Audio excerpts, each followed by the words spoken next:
আদালতকে ব্যবহার করেছেন, আদালতের উপর অস্ত্র ধারণ করে আদালতের মাথায় অস্ত্র ঠেকিয়ে তারা জাজমেন্ট নিয়েছেন এবং সেই জাজমেন্টের প্রতিফলন হচ্ছে এই 15th অ্যামেন্ডমেন্ট।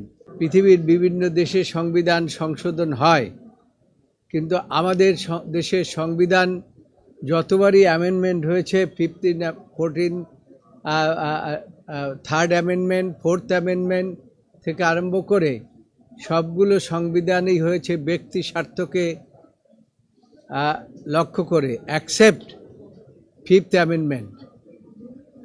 5th অ্যামেন্ডমেন্ট শুধু জনগণের স্বার্থ রক্ষা করার জন্য, জনগণের ভোটের অধিকার ফিরিয়ে আনার জন্য করা হয়েছিল। এছাড়া অন্যান্য সংবিধান যেগুলো ফ্যাসিস্ট সরকাররা করেছিলেন তাদের ব্যক্তিগত স্বার্থ রক্ষার জন্য, অর্থাৎ জনগণের ভোটের অধিকার হরণের জন্যই সমস্ত অ্যামেন্ডমেন্টগুলো করেছিল। তার মধ্যে অন্যতম হচ্ছে এই 15th অ্যামেন্ডমেন্ট।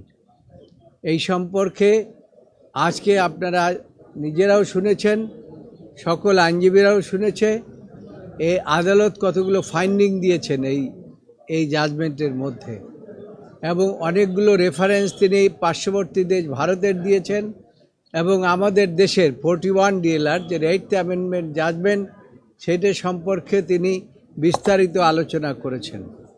সেখানে তিনি মূল যে বিষয়গুলো বলেছেন এই আদালত, তার মধ্যে মূল বিষয়ের মধ্যে হলো যে একটি সংবিধান সংশোধন করতে হলে পরে পিপলস ম্যান্ডেট লাগে, কিন্তু এই বিগত সরকার যে অ্যামেন্ডমেন্ট করেছিলেন সেই অ্যামেন্ডমেন্টের মধ্যে আছে যে এই জনগণের কোনো অধিকার নাই এবং জনগণের কোনো ইচ্ছার উপরে তারা কোনো কিছুই তোয়াক্কা না করে তারা সংবিধান সংশোধন করতে পারেন, এবং সেইভাবেই তারা করেছেন।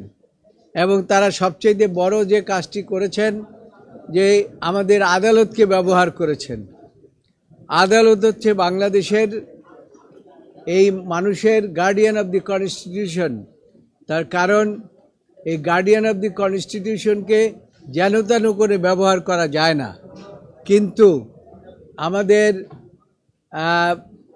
ফ্যাসিস্ট সরকারেরা তারা যেন তেন করে আদালতকে ব্যবহার করেছেন, আদালতের উপর অস্ত্র ধারণ করে আদালতের মাথায় অস্ত্র ঠেকিয়ে তারা জাজমেন্ট নিয়েছেন এবং সেই জাজমেন্টের প্রতিফলন হচ্ছে এই 15th অ্যামেন্ডমেন্ট।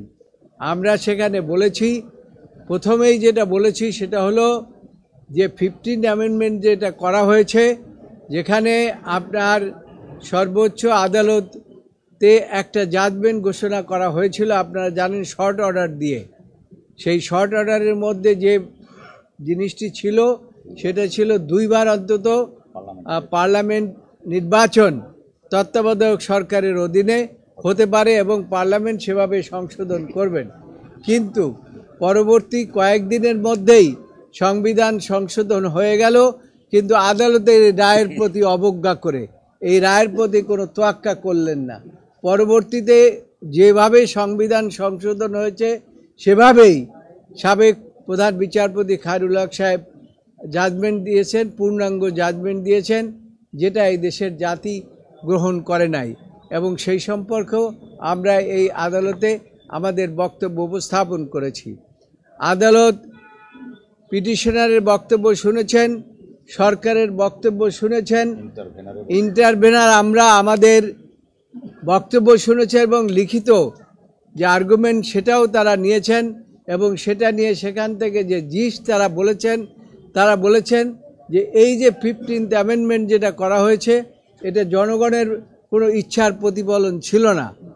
এটা আমাদের দেশেরও যে জাজমেন্ট আছে সেখানে বলা আছে একটি সংবিধানকে সংশোধন করতে হলে পরে যে সমস্ত উপাদান থাকা দরকার তার মধ্যে basic structure of the constitution এটা চেঞ্জ করা যাবে না, কিন্তু বেসিক স্ট্রাকচারটা তৈরি হয় পিপলসের উইলের উপরে, সেটাও আদালত বলেছে।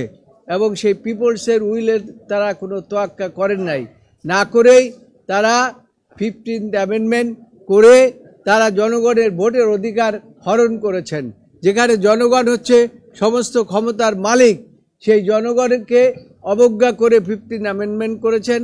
আদালত সমস্ত কিছু বিশ্লেষণ করেছেন, বিশ্লেষণ করে যে জাজমেন্টটা দিয়েছেন সেটা হচ্ছে this judgement of the 15th amendment is unconstitutional and ultra vires to the constitution. সুতরাং এই জাজমেন্ট এখন থেকে আর টিকে থাকতে পারে না এবং এখন পূর্ণ অবস্থায় আগে 1996 সনে যে তত্ত্বাবধায়ক ব্যবস্থা ছিল সেই অবস্থার মধ্যে আবার এই দেশ এখন ফিরে এসেছে। কাজেই এই সম্পর্কে যে বক্তব্য আদালত দিয়েছেন সেটা জনগণ গ্রহণ করেছে। আমি মনে করি আপনারা সাংবাদিকরা যারা সেখানে উপস্থিত ছিলেন তারা যে সমস্ত আর্গুমেন্ট উল্লেখ করেছেন সেগুলো প্রত্যেকটাই যুক্তিযুক্ত এবং তার উপরে ভিত্তি করেই আদালত জাজমেন্ট দিয়েছেন এবং জনগণ তাতে খুশি, আমরাও খুশি।